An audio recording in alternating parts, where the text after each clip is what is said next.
प्रभु तुम्हें निवेदन करके फिर जो भोग पाता है उसका जीवन धन्य हो जाता है, उसके जीवन में आप निवास करते हैं। जो दान अनेकानेक हैं, उन महादानों को करने से जो फल की प्राप्ति होती है और उस फल से जो भगवान की प्राप्ति होती है, और संसार में जितने तीर्थ हैं उन पर प्रदक्षिणा और उनका सेवन करने से जो फल प्राप्त होता है, यत् पुण्यम सर्व यज्ञेषु दीक्षायाम च लभे नरः, जिस यज्ञ अनेकानेक यज्ञ हैं उन यज्ञों को करने से जो फल की प्राप्ति होती है, इन सब जीव एक मनुष्य जब इस संसार में इतने सारे कर्म कर लेता है तब जो सब कुल मिला के पुण्य मिलते हैं, तत् पुण्यम लभते प्राज्ञो गौभ्यो दत्वा तृणानि च। ये सारे पुण्य कोई गाय को हर रोज चारों खिला देना महाराज बाय मिल जाते हैं, जो इतना सब कुछ करने से प्राप्त होता है। अनेकानेक तीर्थों में तपस्या से रहना, संयम से रहना, तीर्थों का सेवन करना, पूरी भूमि पर जितने तीर्थ हैं उनका सेवन करना, महादान से जो पुण्य मिलता है उस पुण्य से जो अंतःकरण शुद्ध होकर भगवत प्राप्ति होती है, उस पुण्य का फल भगवान की केवल प्यारी गौ माता को केवल ग्रास डालने से प्राप्त होता है। इसलिए प्रत्येक रोटी तो सबको निकालनी चाहिए। कितने लोग हैं जो गौ माता को प्रथम रोटी देते हैं? पक्का देते हैं? बहुत बढ़िया। और नाए दे में तो अब ते देवो चालू करो। अगर आप प्रभु को भोग लगा करके और गौ माता को ग्रास डालते हैं तो आप पाप से मुक्त होते हैं, क्योंकि पदार्थों में भी पाप का वास होता है, अन्न में भी पाप का वास होता है जब तक वो भोग भगवान को नहीं लगता।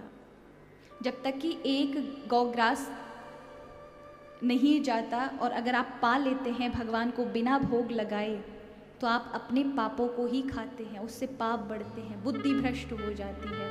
इसलिए हमारे यहाँ कहा गया है कि आप भोजन नहीं, वैष्णव के यहाँ खाना नहीं बनता, प्रसाद बनता है। क्यों? उसके यहाँ भगवान का भोजन लगता है। तुम ही निवेदित भोजन करही, प्रभु तुम्हें निवेदन करके फिर जो भोग पाता है उसका जीवन धन्य हो जाता है, उसके जीवन में आप निवास करते हैं। इसलिए महाराज उस पर यदि गौ माता के लिए अगर आप चारण की भूमि छोड़ते, प्राय हमारे यहाँ गौ चारण की भूमि छोड़ी जाती थी, आजकल तो महाराज गौचारण की भूमि को भी मार करके बैठ जाते हैं, बाबा प्रॉपर्टी काट देते हैं, उनके साथ पीढ़ियाँ नष्ट हो जाती हैं। गौधन को खाना महापाप होता है।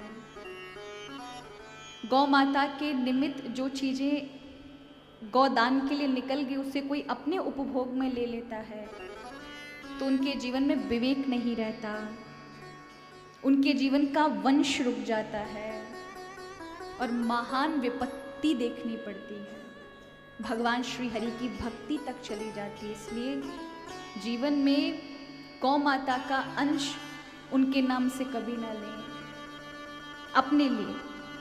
तो कभी कभी दादा बाबा छोड़ जाते हैं गौचारण की भूमि गांव में, और आज की संतान ऐसी है कि उन पे हक जमा करके वही गौचारण की भूमि हड़प लेती है जो दादी बाबाओं ने छोड़ी थी।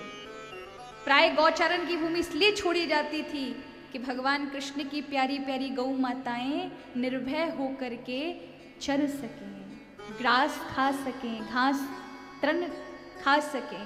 लेकिन आजकल तो महाराज गौचारण भूमि छोड़ी नहीं तो बेचारी सड़कन पर घूमे, घायल हो जाती हैं, परेशान हो जाती हैं, पॉलीथिन खाती हैं, कूड़ा करकट खाती हैं, फिर भी डंडे पड़ते हैं, कई तो गाड़ी से कुचल जाते हैं। शायद गौचारण की भूमि छोड़ी होती तो जंगल में भी गौ माता अपना पालन पोषण कर सकती। जंगल कहाँ बचे हैं, कहाँ जाए?